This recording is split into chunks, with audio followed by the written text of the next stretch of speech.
Hello guys, आज हम class 7th की बुक एन एलन हैंड से चैप्टर 10 एन एलन हैंड के क्वेश्चन आंसर्स को डिस्कस करेंगे। और very first question is, how does Tillu manage to find his way to the forbidden passage. Tillu ने forbidden passage तक पहुंचने का कैसे मैनेज किया? तो आंसर है आपका, while the father was enjoying a short rest at home. जब पिताजी घर पे एक आराम कर रहे थे, थोड़ा आराम कर रहे थे, Tillu manage to get hold of his security card. Tillu ने उनका सिक्योरिटी कार्ड किसी तरह से ले लिया। Then evading his watchful mother's eyes, और फिर अपनी माँ की अ, हमेशा देखने वाली आंखों से बचते हुए, ही made his way to the forbidden passage. वह फॉरबिडन पैसेज तक पहुंच गया। A metal door barred his entry. एक मेटल डोर ने, मेटल कहते हैं धातु के दरवाजे ने, उसकी एंट्री को बैरिड किया, मतलब उसे एंट्री करने से रोका। However he had watched his father. हालांकि उसने अपने पिताजी को देखा हुआ था। Slip the magic card into a slot. अपने उस मैजिक कार्ड को एक स्लॉट में डालते हुए। ही डिड द सेम, उसने वैसा ही किया। And the door open noiselessly. और जो दरवाजा था बिना किसी आवाज के खुल गया। ही सा अ वेल लिट पैसेज। उसने एक अच्छे से जलता हुआ पैसेज यानी जगह को देखा। Snatching the card. उसने अपने कार्ड को खींचा, वापस लिया। Which had come out of another slot in the wall. जो वॉल में दूसरे स्लॉट से बाहर निकल करके बाहर आ गया था।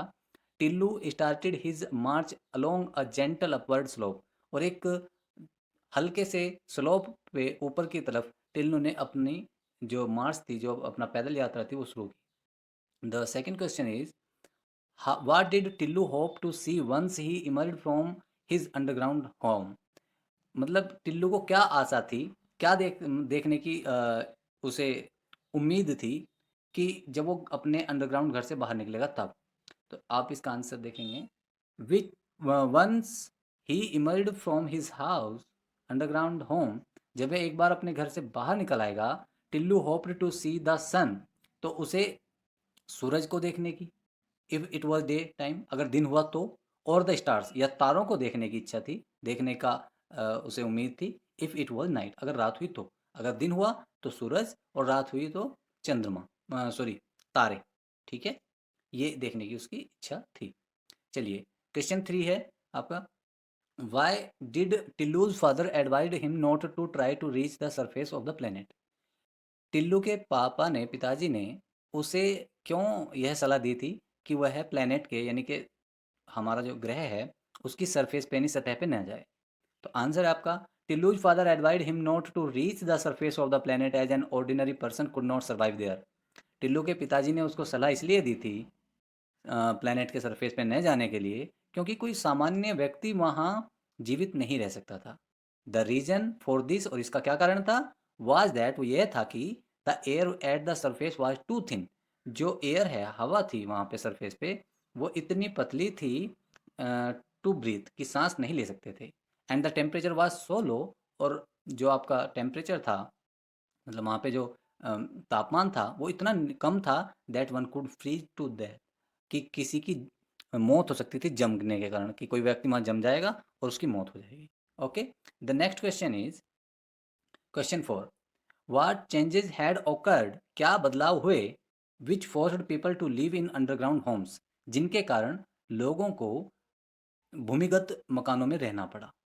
चलिए, आंसर है आपका, people were forced to live in underground homes. लोग भूमिगत जलो घरों में रहने के लिए मतलब बाधित थे, परेशान थे।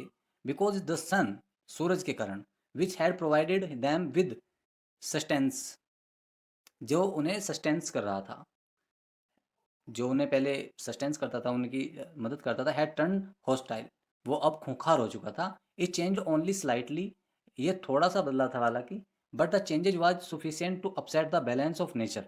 लेकिन वो थोड़े से बदलाव भी पर्याप्त थे प्रकृति में बदलाव लाने के लिए। ऑन द प्लेनेट, इस ग्रह पर। First, the bird become extinct, पहले तो चिड़ियाँ विलुप्त हुई, चिड़ियाँ खत्म हुई। देन द एनिमल्स, फिर पशु खत्म हुए। एंड फाइनली द फिशेस, और आखिर में मछलियाँ खत्म हो गई।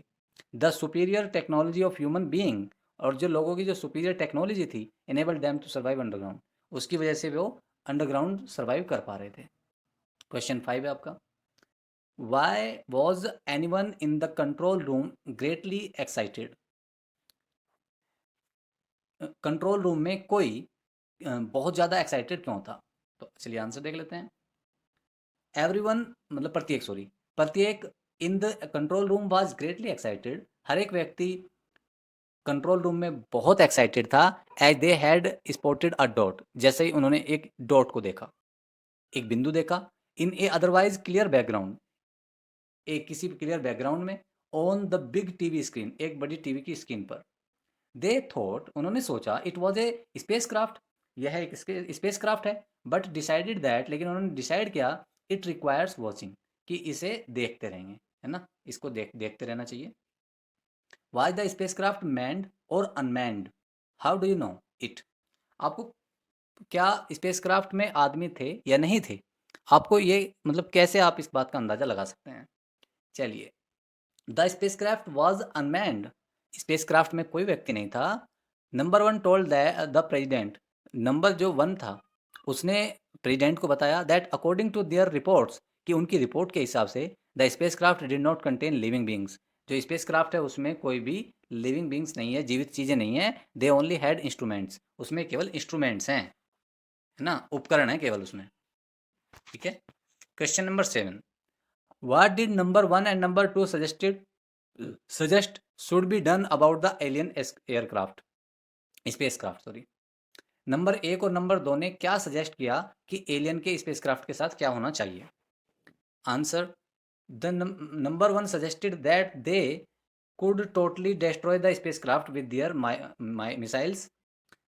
नंबर वन ने कहा कि उन्हें स्पेसक्राफ्ट को पूरी तरह से ध्वस्त कर देना चाहिए अपनी मिसाइलों के साथ। But they did not have the capacity to render those crafts unoperational in space, लेकिन वे इस तरह से उनके पास इतनी कैपेसिटी नहीं है कि वे इस तरह से घूमने दे सकें उन अनऑपरेशनल इसके स्पेस क्राफ्ट को। हावेवर दे लैंडेड, जब कभी भी वे लैंड होंगे, they could render them in effective any time they choose, और जब भी वे कभी लैंड करेंगे वे उन्हें कभी भी इन इफेक्टिव प्रस्तुत कर सकते हैं, जो भी समय वो चूज करेंगे। Number two suggested, number two ने सजेस्ट किया, non interference and passive observation, कि ना इसे कोई इसमें हस्तक्षेप नहीं करो और इस लगातार इसको देखते रहो। ही सेड दैट, उसने कहा, दे did not know anything about the power of the intentions of the Sanders of the spacecraft, ना तो उन्हें पावर्स का पता है जो सेंडर हैं उसके, ना इंटेंशंस का पता है, ना तो उन्हें पता है कि कितनी ताकतवर हैं वो लोग जिन्होंने स्पेसक्राफ्ट को भेजा है, और ना ही उनकी इंटेंशंस का पता है, उनके मनसा का पता है, उनकी इच्छा का पता है जो इसका स्पेसक्राफ्ट को भेजने वाले हैं। दस अतः they should not reveal their existence, इसलिए वो अपनी एग्जिस्टेंस को, अपनी उपस्थिति को रिवील नहीं कर सकते। If they destroyed the space, अगर वे स्पेसशिप को डिस्ट्रॉय कर देते हैं और रेंडर्ड देम इनफेक्टिव, और उन्हें इनफेक्टिव प्रस्तुत करते हैं, they might risk revealing there existence, तो इसमें एक रिस्क है, एक खतरा है, ताकि उनकी जो एग्जिस्टेंस है, उपस्थिति है, वो रिवील हो जाएगी, वो खुल जाएगी, वो सबके सामने आ जाएगी। चलिए जी, नेक्स्ट आपका क्वेश्चन है, what do you think the mechanical hand was trying to do? आप क्या सोचते हैं कि मैकेनिकल हैंड जो था वो क्या करने की कोशिश कर रहा था?